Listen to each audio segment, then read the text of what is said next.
That's a very ominous photo because I can feel the reality in how they feel in that photo.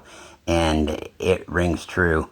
The Manifest Destiny, well, that's what was used to create Manifest Destiny, was a genocide against two races, actually. I have made it clear to the Israeli leadership that I do not support their expansionist ideas.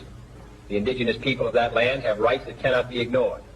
We must find a fair solution, not one dictated by any single group. True justice means calling out the bullshit wherever it is. Flat out, period. And let's look at how the system protects this double standard, because this is where the real game is played. I'll give you all an example. If a black person talks about the legacy of slavery, or an indigenous person talks about their stolen land, the world tells them to stop complaining, shut the fuck up, move on, and pull themselves up by their bootstraps. It happened so long ago. But the second you point your finger at the Zionist establishment, or call out the Israeli government's actions, the entire system orchestrates a hit on your life. They try to take your job, cancel your contracts, cancel you, ban your social media accounts, fuck with your bank accounts, destroy your reputation overnight, shit, and other times kill or assassinate you. Why is it that calling out one specific group can cost you your entire livelihood, while the systemic oppression of everybody else is just treated like casual debate? It's because it was never just about a tragedy in the 1940s. It's about protection of power. The elite built a fortress where they get to use their historical scars as a multi-billion-dollar political corporate shield, while the rest of the world is left bleeding in real time. If you have the power to silence the world, you aren't the one being oppressed. You're the one holding the microphone. You're the one controlling the textbooks and the history books. You're the one that controls the narrative. They're like that little weasel that won't go away, only they're that dangerous weasel that has a nuclear arsenal and don't give a fuck because they're biblical. They'll go total genocide. They do not give a fuck. I've wondered that myself for a lot of years, what he's talking about there, why everybody else is just told to get over their ancestors' problems, but the Jews can use it forevermore at the same fucking time using white privilege. I mean, it's a really good scam they got going on, to be quite honest. Really great scam the Israelis have. Yeah, best of both worlds, right? You get to play the victim at every turn, and then you also get to enjoy the fruits of the oppressor at every other turn. So, you know, it's a win-win situation for them. It must be really nice. It didn't peel off. There was vandalism. There was box cutters. There have been 7 arrests.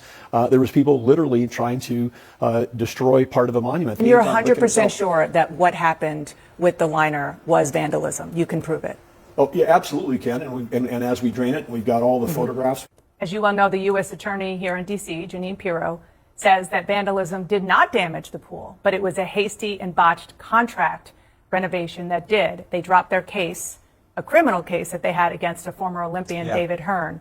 Given what he's gone through, should he be eligible for money from the Anti-Weaponization Fund? Well, that'd be up to the board. I mean, if this thing is formed, remember, that's up to, I don't make the decision. It's up to them. What I do know is Peter Strzok shouldn't have got $1.2 million. So you have an opinion on that? President Trump's election campaign. You have an opinion that he shouldn't have got it. What about David Hearn? Well, that'll be up to the board. And I don't know all the facts. This story just broke. I don't know all the facts, why they did, why the Justice Department dropped the case. They were trying to send a man who was innocent to jail based on lies about vandalism. He was accused of crimes that he did not commit.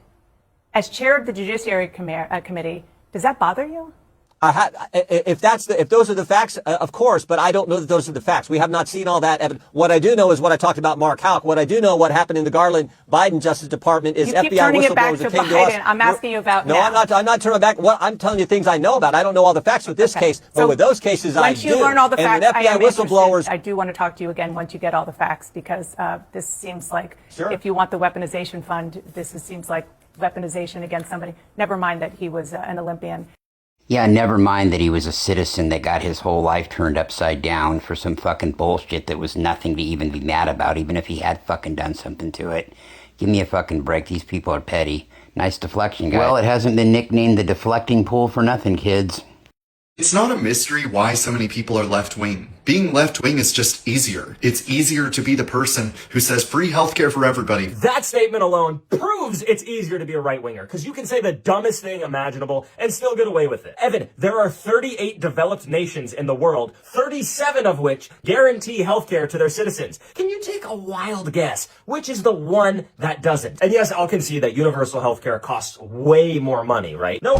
The U.S. has the most expensive system in the world. It's not even close. We spend more than double for the exact same services. Okay, Evan, I know, but that's just because our quality of healthcare is so much better. We're dead last in every single ranking. The World Health Organization, the Commonwealth Fund, the OECD, life expectancy, dead last. Still, a lot of Americans tell themselves that little lie that we're the best on earth.